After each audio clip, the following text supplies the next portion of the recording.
Hola, ¿cómo están? Bienvenidos a una nueva edición de Semana en la Cámara. Hoy vamos a revisar el trabajo legislativo de los días 19 al 21 de enero. Y vamos a comenzar de inmediato contándoles que en condiciones de pasar al Ejecutivo para su pronta promulgación como ley de la República quedó el proyecto que modifica el Fondo de Garantía para Pequeños Empresarios, el FOGAPE. Este tiene como objeto potenciar la reactivación y la recuperación económica. Todo esto luego que la Cámara de Diputados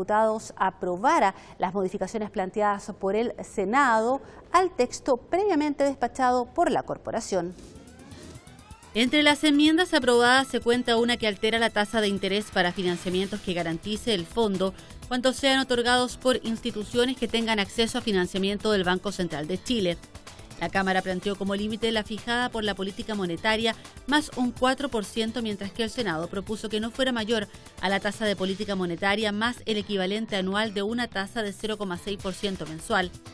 Otro cambio suprimió la norma que indicaba que, de verificarse reprogramaciones o repactaciones de los créditos garantizados por este fondo, no podría aplicarse en ella una tasa de interés superior que aquella en virtud de la cual se otorgó el primer financiamiento con garantía COVID-19. Igualmente, se amplía del 15 de diciembre al 15 de noviembre la fecha en que podrá aplicarse de manera retroactiva una norma que permite ampliar el plazo de los financiamientos vigentes que hayan sido otorgados por instituciones financieras y garantizados por el fondo.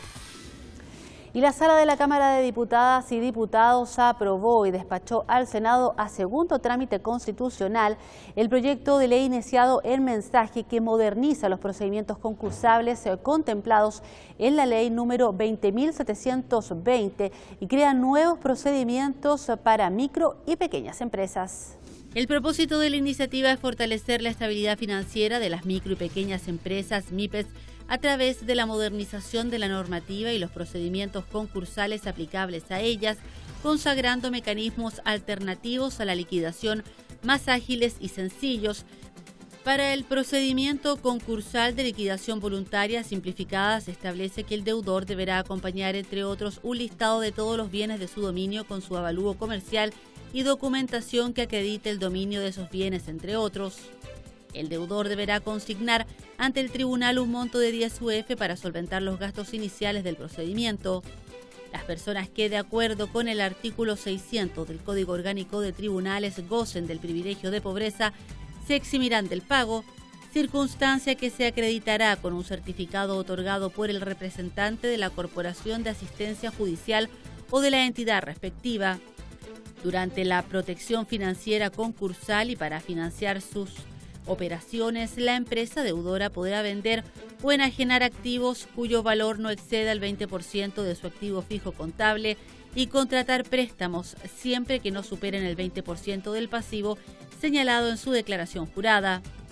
El texto dispone que las juntas de acreedores y audiencias sean presenciales. No obstante, a requerimiento del liquidador o del veedor, se podrán celebrar por medios remotos, digitales y electrónicos previa autorización del tribunal correspondiente. Además, reduce el plazo para que los acreedores verifiquen sus créditos y aleguen sus preferencias ante el tribunal de 30 a 15 días. Y la Sala de la Cámara de Diputadas y Diputados aprobó la moción que modifica la Ley 18.695, orgánica constitucional de municipalidades en materia de cierre o instalación de medidas de control de acceso en calles, pasajes o conjuntos habitacionales para motivos de seguridad. El objetivo es posibilitar en la práctica el cierre o control de acceso a calles y pasajes, reduciendo los porcentajes para acordar la medida y eliminar la exigencia de una ordenanza para su autorización, permitiendo que se establezcan medidas de control de ingreso a vías locales de más de un acceso y salida bajo ciertas condiciones, de manera de conciliar el libre tránsito de personas con el derecho de los ciudadanos a proveerse de condiciones de mayor seguridad en sus hogares. En términos específicos, la moción rebaja el quórum que actualmente exige la ley para elevar la solicitud de autorización del 90 al 75% de los propietarios. El proyecto que ahora va al Senado precisa además que la extensión de la calle y su calificación como vía local será certificada por la dirección o unidad de tránsito respectiva y que las medidas de control de acceso solo funcionarán entre las 11 de la noche y las 5 de la mañana del día siguiente. En otra materia y por la unanimidad de 144 votos, la Sala de la Cámara de Diputadas y Diputados aprobó en su tercer y último trámite constitucional el proyecto que moderniza la Dirección del Trabajo, tanto en su funcionamiento interno como en sus plataformas de servicio ciudadano. De esta forma, el texto que actualiza el marco legal que regula esta dirección y que data de 1967 quedó en condiciones de ser promulgado como ley de la República. La normativa aumenta competencias y facultades legales en materia laboral, ajusta la planta de funcionarios, incorpora tecnología a los procesos de la dirección, disminuyendo tiempos de espera y digitalizando trámites y gestiones para mejorar la eficiencia y calidad de vida de funcionarios y usuarios. Avanzando en su trabajo y también con el voto unánime de 144 legisladores y legisladoras, la Cámara aprobó y despachó a segundo trámite constitucional al Senado el proyecto iniciado en moción que modifica normas del Código Orgánico de Tribunales relativas a la calificación y remoción de los administradores de tribunales. Entre otros aspectos, el texto dispone que el presidente de la Corte de Apelaciones respectiva calificará a los administradores de tribunales de la jurisdicción teniendo a la vista un informe que deberá emitir el ministro visitador correspondiente. A su vez, el proyecto establece que la remoción del administrador del tribunal podrá ser solicitada por el ministro visitador respectivo mediante informe fundado y será resuelta por el presidente de la Corte de Apelaciones correspondiente con apelación ante la Corte Suprema, recurso que se someterá a los mismos plazos establecidos. Evaluar los avances en materia de justicia y reparación a las víctimas de violaciones de los derechos humanos cometidas por las fuerzas de orden y seguridad desde octubre del 2019 a la fecha fue el objeto de una sesión especial de la Sala de la Cámara de Diputadas y Diputados que se realizó el miércoles 20 de enero. En tal sentido, el diputado Gonzalo Vinter argumentó que desde octubre de 2019 la respuesta del Estado de Chile a la situación de movilizaciones generalizadas a lo largo del país ha incluido masiva y generalizada violación de derechos humanos hacia la población. Ello cometido por agentes del Estado como funcionarios de las policías y de las Fuerzas Armadas a través del uso desproporcionado de la fuerza, del uso indiscriminado de perdigones y elementos químicos y vulneraciones como lesiones, tortura, detenciones arbitrarias y muerte, precisó el legislador.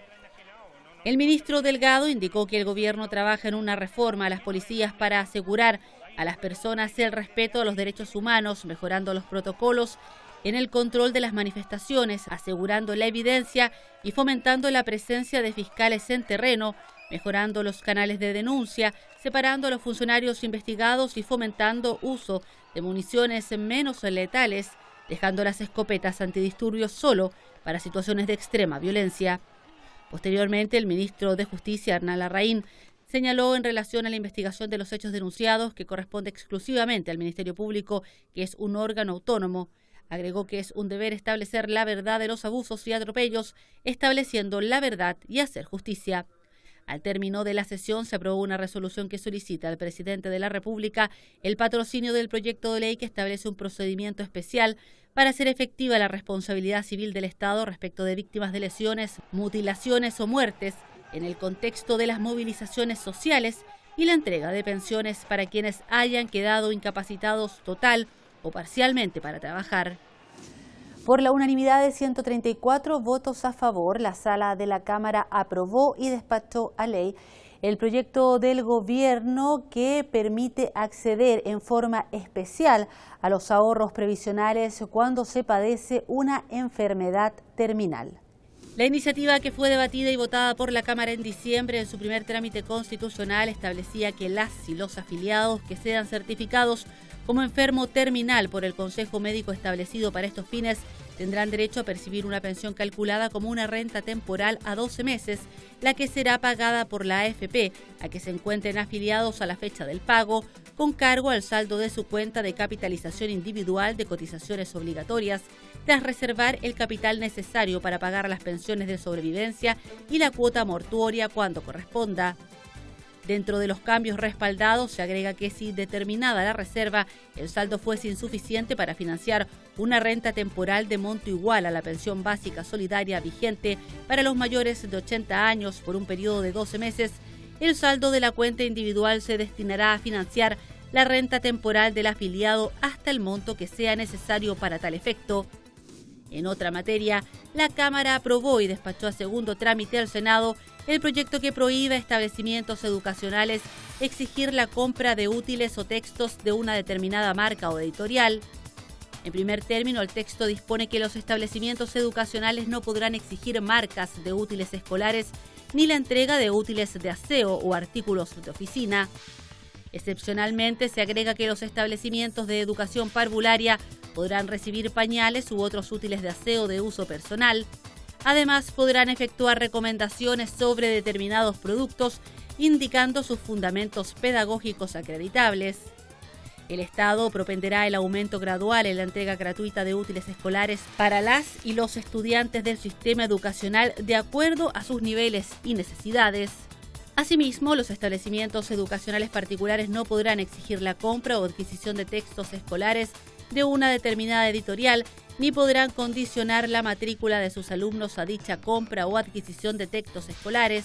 Estos establecimientos particulares estarán obligados en todo momento a aceptar el uso por parte de sus alumnos de los textos escolares validados por el Ministerio de Educación. Los establecimientos escolares que opten por no utilizar los textos escolares que gratuitamente otorga el Estado informarán anualmente a los padres, madres y apoderados y al centro de estudiantes los motivos pedagógicos que fundamentan su decisión y en ningún caso podrán exigir versiones actualizadas de textos escolares o su formato material.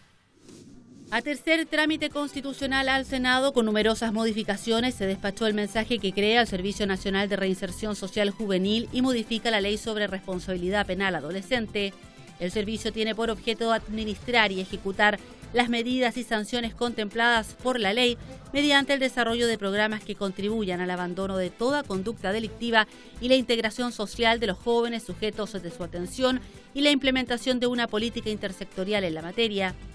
Para ello deberá garantizar el pleno respeto por los derechos humanos de sus sujetos de atención, reconocidos en la Constitución Política, la Convención sobre los Derechos del Niño y en los demás tratados internacionales.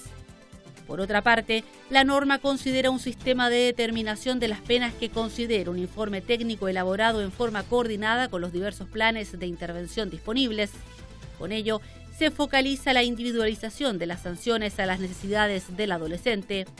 A su vez, incorpora la mediación como forma de resolver conflictos con voluntariedad de las partes, elimina el sistema semicerrado de cumplimiento de penas, establece límites mínimos y máximos para las sanciones, por ejemplo 6 meses en mínimo para asegurar una intervención eficaz. 70 votos afirmativos, 53 negativos y 7 abstenciones sumó la ratificación del informe de la Comisión Especial que indagó los actos del gobierno relacionados con la habilitación de inmuebles para la instalación de hospitales de campaña o para hospedaje de enfermos COVID-19 y en especial el arrendamiento de espacio riesgo. El documento concluye que la habilitación de este último como recinto de salud para descongestionar principalmente el Hospital San José no cumplió su objetivo y que pese a existir otros recintos pertenecientes al sistema público o infraestructura factible de ser reacondicionada para la emergencia, las autoridades sanitarias optaron por la contratación de recintos privados de orden transitorio. Respecto de espacio riesgo, añaden que en ningún momento de la investigación aparecieron antecedentes que justifiquen los altos precios pagados por el recinto. No se aprecian mecanismos que hubiesen permitido garantizar la entrega oportuna de las prestaciones.